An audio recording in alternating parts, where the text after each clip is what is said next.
Recognized agents, order 3 of the code deals with recognized agents and pleaders. ये order 3 deal करता है. Rule 1 provide करता है कि जो अपीयरेंस है एप्लीकेशन या कोई भी एक्ट जो कोर्ट में होना है वो पार्टी खुद से करेगी या फिर रिकग्नाइज्ड एजेंट या प्लीडर के सहारे करेगी जब तक कोर्ट अदरवाइज डायरेक्ट ना कर दे. तो क्या क्या है? अपीयर, अप्लाई मतलब एप्लीकेशन और एनी एक्ट जो कोर्ट में करना है वो अपने प्लीडर रिकग्नाइज एजेंट के थ्रू कर सकते हैं. ऑब्जेक्ट है कि वो परफॉर्म कर सके जो भी एक्ट उसको करना है एजेंट और प्लीडर के through.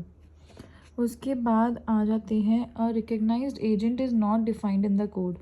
He is a person allowed to speak, but defined नहीं है. वो स्पीक कर सकता है, कंडक्ट प्रोसीडिंग कर सकता है कोर्ट में पार्टी के बिहाफ पर.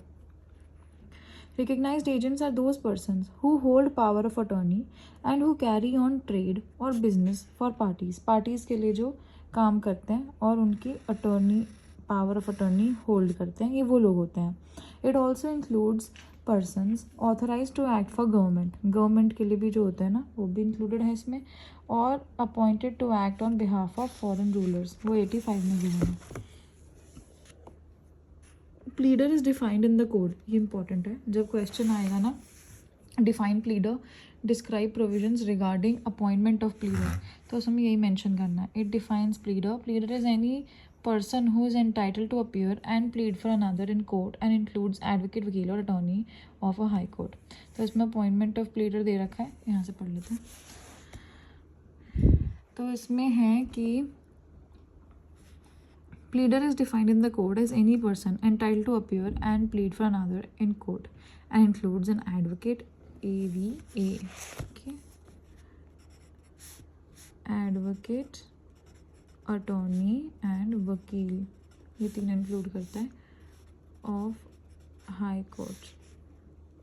ये 2:15 में गिवन है कि pleader is any person entitle to appear and plead for another, जो एंटाइटल टू अपीयर है और प्लीड कर सकता है कोर्ट की परमिशन से. उसके बाद अपॉइंटमेंट में गिवन है कि appointment a pleader can be appointed by document in writing, वकालतनामा से वो होगा. Memorandum of appearance is necessary for pleader to appear in court. Okay, memorandum is also necessary. अब जो a process served on the recognized agent or the pleader of the party or left at the office or residence of the pleader will be considered as effectual. ऐसे कि party पे person पे ही उसको issue किया है. मतलब कि अगर रिकग्नाइज्ड एजेंट को आपने समन भेज दिया ना उसके लिए पार्टी के लिए, तो उसको ये अज्यूम किया जाएगा, इसको कंसिडर किया जाएगा कि वो पार्टी को आपने पर्सन में दिया है, मतलब उसके बिहाफ पे एक्ट कर रहे, तो obviously that will happen. Okay, अब इसमें क्या है? Sign by the party or some duly authorized person. Such appointment shall remain in force until death. क्या है ये रहा? कहाँ गया डेथ? हाँ, डेथ. ड्यूरेशन जितने टाइम के लिए रखा गया था, भैया तुम्हारा काम खत्म हुआ, जाइए. डिटर्मिनेशन ऑफ ऑल प्रोसीडिंग्स, इसमें है काम खत्म हुआ, जाइए. इसमें है कि जब तक एंगेज किया था बस ये वाला काम करवा दो फिर चले जाना. तो काम खत्म हो गया, जिस ड्यूरेशन के लिए कि 3 महीने के लिए करना हमारी मदद, तो वो ख़त्म हो गया. या फिर कोई मर गया, क्लाइंट या फिर प्लीडर खुद में मर गया. तो ये था रिकग्नाइज्ड एजेंट. ये आता है, इसमें ये क्वेश्चन आया हुआ था कहीं पे कि define pleader, describe provisions regarding appointment of a pleader. So this was the answer. Institution of suits करते हैं, गिवन है सेक्शन 26 में. सूट डिफाइन नहीं है. ये जो केस है लंबा सा, हम पांडुरंग वर्सेस शांतिबाई वाला केस करेंगे. ओके, इसमें करते हैं. ये हमने पीछे कहीं किसी चीज़ में पढ़ा था, रिवाइज करना पड़ेगा. पांडुरंग वर्सेस शांतिबाई वाले केस में क्या हुआ कि suit means a civil proceeding. हाँ, सिविल प्रोसीडिंग का मतलब क्या है कि जब क्लेंट को प्रेजेंट कर देते हैं तब से वो चालू हो जाता है. तो ये है suit does not include an appeal और एन एप्लीकेशन. 2L में कहते हैं कि सूट अपील और एप्लीकेशन इंक्लूड नहीं करता है. Okay, suit does not include suit और एप्लीकेशन. एसेंशियल्स क्या क्या है? भाई रिलीफ होना चाहिए, cause of action, subject matter, opposing party.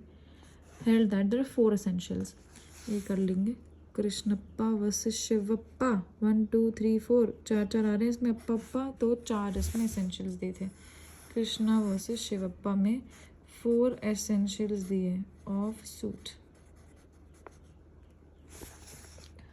Section 26 and Order 4 provides for institution of suits. Section 26 बोलता है कि हर suit instituted by presentation of plaint or in such manner as may prescribed. इसमें 2 वेज हैं, presentation of plaint और फिर और any other manner prescribed. 2 veg हैं चालू करने के केस को, सूट को। It further says that in every plaint facts shall be proved by affidavit. Affidavit से प्रूव करेंगे सारे फैक्ट्स को। कॉरस्पॉन्डिंग ऑर्डर क्या है इसका, 4 है, order 4।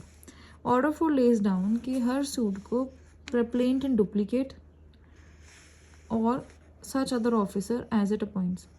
The order further lays down that every plaint shall comply with the rules contained in order 6 and 7 so far as they are applicable. Plaint in duplicate और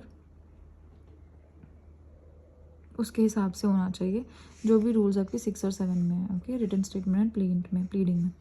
therefore a conjoint reading दोनों की बहुत ज़रूरी है, और इससे क्या होता है कि हमें पता चलता है कि एक सूट इंस्टीट्यूट होता है कब, जब हम उसको डुप्लीकेट में, यही सब एक क्रक्स है कि प्रेजेंटिंग अ प्लेंट, ये लीजिए माई प्लेंट डुप्लीकेट में होनी चाहिए, फैक्ट्स एफिडेविट प्रूव करेगा, plaint should be instituted either in court or to officer as it appoints, कि कोर्ट में देना है आपको प्लेंट या फिर किसी ऑफिसर को देना है।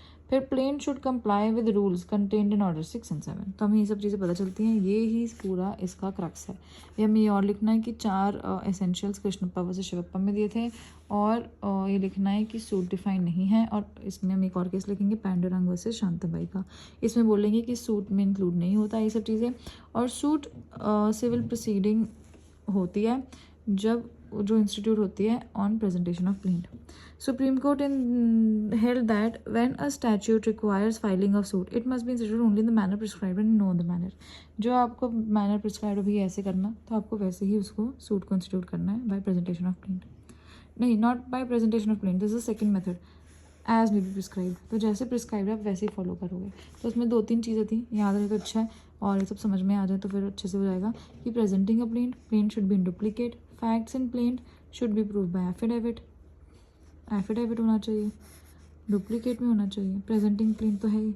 उसके बाद जैसे बोला गया है जहाँ देना है वो, और कंप्लाई करने चाहिए 6 और 7 से, ऑर्डर 6 और 7 से। तो हमने इसमें 2 पोर्शन किए कि agents, order 3 and order 4। Next कर लेते हैं हम समन्स।